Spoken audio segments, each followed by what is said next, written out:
Nɔvi lɔlɔ̃tɔ, míayi míaƒe nusɔsrɔ̃a dzi ku ɖe dziƒofiaɖuƒea ƒe domenyinyi alo agbemavɔ ƒe mɔkpɔkpɔ ŋuti. Egbea biabia yi ŋuti míaɖoa yenye dziƒofiaɖuƒea me yiyi alo agbemavɔ ƒe mɔkpɔkpɔ aɖe tsɔtsi hamenɔnɔ alo tsɔtsi yiyi ƒe nya ye wònyea. Dziƒofiaɖuƒea me ƒe mɔkpɔkpɔ alo agbemavɔ ƒe mɔkpɔkpɔ aɖe tsɔtsi ƒe nya ye wònyea alo tsɔtsi hamenɔnɔ ƒe nya ye wònyea. Biabiɔ vevi aɖe ya. Nye kplo katã míenya egbea me be tsɔtsixɔ sɔgbɔ le xexea me godoo. Wowu akpewo. Ha gã yiwo ke míede dzesi míenya woyɔna be Yudatɔwo ƒe ha Judaism, Moslemtɔwo ƒe ha Islam, Budatɔwo ƒe ha Buddhism, Kristotɔwo ƒe ha Christianism, Indiatɔwo ƒe ha Hinduism. Ehawo sɔgbɔ gbɔgbɔ. Vɔ le ha mɔwo mea, vɔ le ŋu míatsɔ Christianism alo Kristo ha mea, wowu ehawo gawu akpewo le eme hamea ɖeka me. Ye ɖe sia ɖe ƒe wɔnawo to vo tɔxɛ le wo tɔ ŋuti. Ye ne míetsɔ ha gã abe le me yɔ Christianism, Islam, Yudatɔwo ƒe ha Judaism, ame sia ame ƒe xɔse to vo. Biabia sia nye be ɖe Mawu ɖeka ma yi ke ha mawo katã wobe yele subɔsubɔ ma, yeƒe lɔlɔ̃nue ma. Nedzi be nye kple míawɔ biabia mía ɖokui. Nu ka ta ye ehawo tsɔtsixɔwo sɔgbɔ zã? Ha gãgãwo gbã, vɔ le ha gãgãwo mea, mamawo gasɔgbɔ gbãgbãgbã zã. Ye wo katã wobe Mawu ɖeka ma yi ke mígblɔ be ye ɖo aɖaŋu kple eva. Ha mawo katã wo dze si aɖaŋu kple eva. Ye be ye subɔm ye wole. Woƒe wɔnawo katã, subɔsubɔ wɔnawo, xɔsewo to vo. Wo katã wobe yewole Mawu ma ye subɔm wole ye wòkplɔ yeƒe hameviwo le egbɔ yi mea ɖe. Ɖe ne bu be ɖoɖo ma alo wɔna ma atso Mawu ma ɖeka gbɔ be emɔwo ato vovo gbãgbãgbã hame sia ame kple tɔe. Ye emɔ mawo katã woakplɔ amewo ayi ɖe ya ɖeka gbɔa, yeƒe lɔlɔ̃nu wòate ŋu anya mama ƒe Mawu wònyea. Biɔ ɖokuiwò se. Mebe biabiɔ gã aɖe ya. Amewo nyo ha le tsɔtsi ha aɖe me ye le he ɖe ŋuɖigbli gã be yemado le eƒe tsɔtsi me gbe ɖo. Nu ka ta wòle nenema? Nu ka ta menye ɖetɔ melele wòtɔ be ema ye ne tsea? Mekae tsea na wò? Wò ŋutɔe tsea? Nu ka dzi nenɔ te hafi tse? Ele xɔe se be eyi kplɔm yi. Maɖo ŋku dzi nɔ megblɔ nyitsɔ nɔ be Yesu Kristo gblɔe xoxo. Mateo 8:13. Baba na mi, agbalẽfialawo kple Farisitɔwo, alakpatɔwo, mietoa dziƒofiaɖuƒea ƒe mɔ ɖe amewo nu. Mia ŋutɔ mieya ɖe eme o, eye ame siwo didim be yeayi ɖe eme hã mieɖe mɔ na wo be woayi ɖe eme o. Enya ma ɖiɖim gbã le tsɔtsixawo godoo katã kloe. Ta ne ha le ɖe mea, butame nyuie. Ne ka ɖe dzi be yeƒe tsɔtsixa ele yi kplɔm le fi yi dzi be yeayia. Eta mi be dziƒofiaɖuƒe aɖe yiyi ɖe tsɔtsi ƒe nyawonya. Míakpɔe de dzesi kɔtɛe be eyi aɖaŋu kple eva wode nu vɔ mea, Mawu ta mɔ ɖeka, Mawu wɔ tiatia ɖeka, ye tiatia ma, emɔ ma eto Yesu Kristo dzi. Nu yiwo katã míetsɔ va yia, efia mi kɔtɛe ɖoa edo ŋugbe zi ɖeka yi aɖaŋu kple eva wodze nu vɔ me Satana floa. Edo ŋugbe nu be Mose gbãtɔ ta 3:15 edo ŋugbe gã le fi ma. Ye wògblɔ aɖikanya ɖe fi ma ku ɖe Satana kple ame ma ŋuti.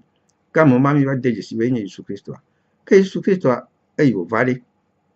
Nu ka wòva fia? Nya ka wògblɔ na mi? Ebe ɖo ameawo gblɔ be mikpɔe hã be yeatsɔ yeƒe nyawo de yeƒe nu me. Nya kawo Mawu de nu me ne wòva fia mi? Míakpɔ wo kple Nikodem ƒe asaŋukaka le Yohanes 3:13 ke Yohanes 3:13. Biɔ ɖokui se be Yesu Kristo ɖe wòva ɖo tsɔtsi ha aɖe woɖo ŋkɔ nɛ be Christianism. Yohanes 3:13. Be vavã mele gblɔm na wò bena ne womedzi ame tso dziƒo la, mate ŋu akpɔ dziƒofiaɖuƒea akpɔ o. Ne womedzi ame Yesu Kristo le xɔsea be christianisme be dzeƒetɔ ʋuwo ɣetoɖoƒetɔ ƒe hae ye dzeƒetɔ ƒe hawo le ʋue nye Islam kple tɔwo. Wo ŋutɔ kpɔ ɖa be nufiafia ye ma ne womedze ame fikatɔwo nenye o, ame nenya Asiatɔwo ɖe ɖewo menya ame o, Afrikatɔwo ame, Amerikatɔwo ɖe fi kple kemɛtɔwo ɖe Europatɔwo ɖe me amewo nya ne tɔ kple nɔwo dzi ko ame nenye ebe ne womedze ame tso dziƒo la. Wogayi edzi gbɔgblɔm be elabena ale gbegbe Mawu nɔ xexea me, Mawu ɖeka ma nɔ xexea me, megblɔ be nɔ ɣedzeƒe alo ɣetoɖoƒe, nɔ xexea me be wòtsɔ ye ŋutɔ ƒe tenuvi hena bena ame sia ame si xɔa dzi sena la mele tsɔtsrɔ̃ ge akpɔ o, ke boŋ wòakpɔ nu ka agbe mavɔ. Elabena Mawu medo via ɖe xexea me be wòadrɔ̃ ʋɔnu xexea me o, ke boŋ wòaɖe xexea me. Ɖeɖekpɔkpɔ ƒe nyae. Xexea me yinte Kristo va ɖo, meva ɖo tsɔtsi xa aɖe ɖe be enye fitɔ mebe xɔsea nu wonye be christianisme alo Kristo hamea ya enye ɣetoɖoƒetɔwo ƒe ha, Occidentxɔwo, Europatɔwo kple nunyatɔwo ƒe ha.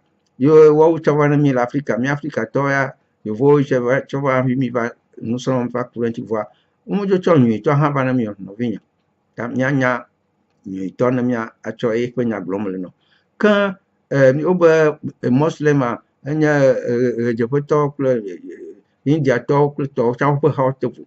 Mawu ma ɖekae ƒe didie ma be biɔ ɖokui se vɔa Kristoa yewòva ɖe be nu yewòva fia ma ebe ne womedze ame tso dziƒo ale gbegbe be Mawu nɔ xexea me be wòtsɔ yeƒe tenuvi na be ame sia ame meɖe ame ɖeke ɖe vo ɖe, meva ɖo ha ɖe kosia nɔvinye. Eha yɔwo le gba be christianisme ɖe me Kristo ɖo sia. Romatɔwo ƒe fiagã yi ke woyɔna be Constantin ɖe ye va ɖo hama se ye wòtsɔ xɔse vudu ƒe xɔse he de me. Va Mawu gã menye Mawu gã ma yi ke Yesu Kristo gbɔgblɔ ŋutɔ kpɔe ɖa. Elabena ale gbegbe Mawu ɖeka ma enɔ xexea me be wòtsɔ yeƒe tenuvi hena. Be ŋɔŋlɔa gbɔgblɔ Yesu gbɔgblɔ be Mawu nɔ xexea me be wòtsɔ ye ŋutɔ hena. Ye na xɔse be Yesu hã nye Mawu, be Mawu meva zu Yesu Kristo. Wòtsɔ ye ŋutɔ ɖokui hena.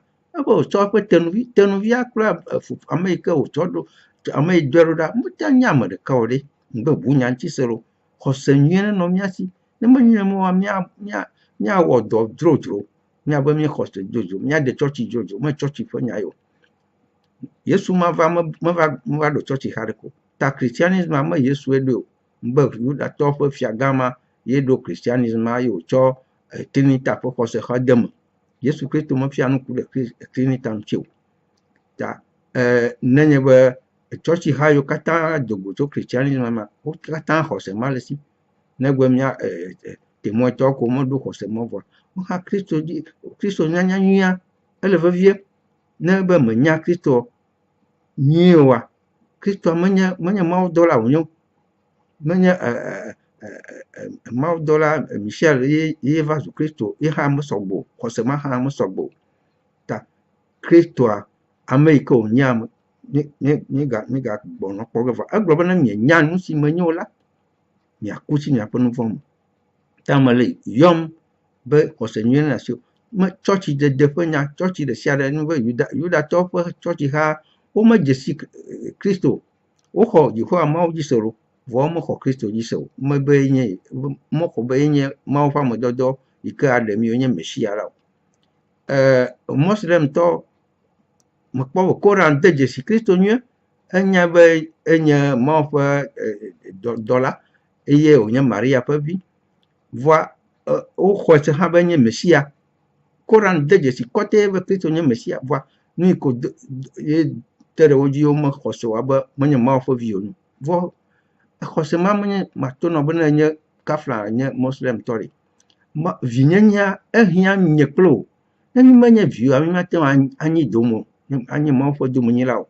Ta vinyenyea menye nu be Kristo nye Mawu ƒe via, medada o nye be Maria fɔfua, Mawu ƒe ŋusẽ gbogbo Gbɔgbɔ Kɔkɔe na Maria fɔfu. Eta Yesu nye Mawu ƒe via eye Mawu tsɔ eƒe gbɔgbɔ de me wònye eƒe via. Ehiã ne wò hã nenema. Ne menema makpɔ gome le dziƒofiaɖuƒea me o, manye Mawu ƒe domenyila o. Ta vinyenyea aɖama Mawu ƒe vi wònye. Adam di mi kata mi do ato asu mo pe ju ayo geta de mi bu vi nyenye tak ma u pokwo be Kristo ha wa nye via anye mia fofo be to e ha jia nya ga nyo kata mi azu pe vita mo nya khoche dada o nyom ta Islam to o be yo ma khos be Kristo nyo mo pe ju nya me deje si we nu itaye ma o me pa do Islam ha enya trinita pe khose aina be ma u ton le mo de kama aina ife nya joy ma u de ka kwele ba eye na va do Islam avoa hegbe vo na me to Yesu kan ji wa na gbo be ye nya mo la la gbe la pe nya so me de ke ma tan pa fofo la gbo na me to ji o ta ire ka ko nya mo o ba nko de ke me le ya te la mo de bo so la mo de me ike ji wa to ai de akpo hoho ye nya Yesu Kristo do wo ta ne pupu yeve ne po do wo ta ne pupu yeve ei me to no to gba be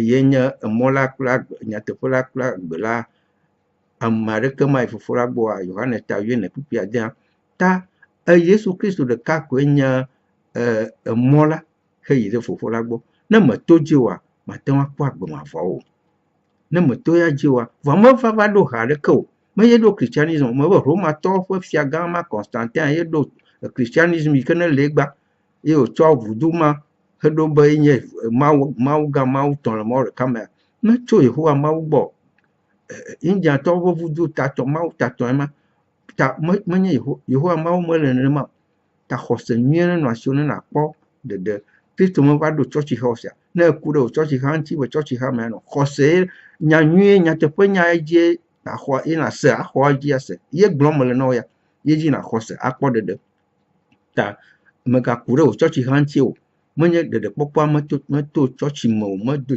ne nye bo church ha me le nya te pe nya fiam wo tutututu me kenye Yesu Kristo va vantoa me défiant o est ce nya gbon wala bla wa nya o fofo la de ka bo mo va fa ka ko ne mi gbon nu so ga ton ti ta nu yo kata ji na khose han fia akpo de dia mi ekpo ge ta gban vo na deje si te pe ahoho me di bo o ji na le na nya nyu be mo nya church de fe nya e o bi ase we church ha pe nya o nya ao Martin church pe nya la Kristo mo va de church ha de ko church o kata de kama chum Yehowa mau alo Yesu Kristo bo sia church o kata o nya he cha mo pe mau igbo so nya mama pe mau wa e de mama nya kata du mo be nya bu agbo ma fo mo popola satana bo so boy church o kata ma gbo no o cho la khose nyi jojo de kama le church ya de kama e ka kro jon ai de Yehowa mau bo nu ke biblia fiamu ye pe nya glom le no a mo de ka e ko akro ya ke ye ji kuna to ke bio na o ve vie be na do to nye na ho nya te pe nya dia se ne de popo ha wa so asio e sia nya jiji no ke ma nya se de e ya je gba de nya pe bio de church ha mo no fe nya o nya ma ga ku do church ha ma gringo church ha mo to lo no no wum de yi kle po kle tu do no no ti ma o fe no no ma ni ne jo le Central Africa ni jo jo le anye Africa amor no wum le afisi afia mo to tu be mau ma pe ta nya vli ma ole de mau fo no nya ta ma nya ne mo no vinya o se nya na sio ne na pore de lo igual mau ne yo mi aga dogo bye bye